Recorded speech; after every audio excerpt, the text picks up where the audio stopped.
obviously we're speaking about community and we've mentioned Izco a few times. Now you told me a story of like, you've been really quite monumental in his development because he was a young kipper when you first met him, and he came to you, didn't he? He was like, oh, I can make some tunes, and you were like, all right then, show me. I was doing a shoot because he was doing a bit of modelling them times. Good looking lad. Good looking lad. And then he was like an extra on the shoot, and I remember he was just like, yo, Capo, like I make beats.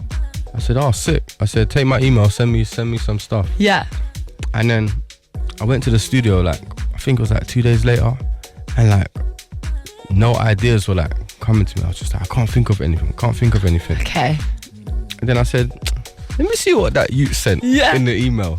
And I listened to the beats. I was like, this is sick. This is different. So like, your beats are sick. I spoke to him for a while, and I was like, where do you like want to go in your career? Like, what do you see yourself doing? Like, what's a big goal? And he was just like, oh, I'd love to like be on Rinse FM. I was like, that's your goal, yeah? And he was just like, yeah, that's the goal. I said, wow. Say nothing. So he came studio like the next day. He bunked college, naughty boy. But the people bunk, yes, do well. They don't do. bunk though. Kids don't bunk. No, don't bunk. I literally day. said this earlier on in the show. So there was like a few people that used to work at Rinse those times. So it was like Eugene and Ennis. Yeah. Pick up Ennis. So I shouted them both, and I said, listen, there's a kid here. He's 16. Like, he's a sick producer. He's these times he was still kind of learning to DJ. Yeah, he was still learning. He wasn't even like the Izco he is now. Yeah. I said he's a good kid. He's sick, and like he wants to like be on Rinse FM. So I had a studio session.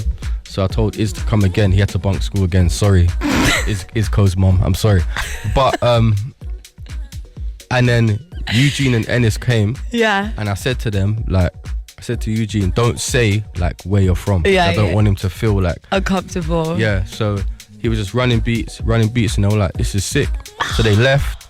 About like a month later, like Eugene shouted me, and he was just like, do you think Iz is ready to do a set on Rinse FM? I was like, yep, 100%. And he said, oh, we got Tuesday 6 to 8. I said, yeah, he'll take it.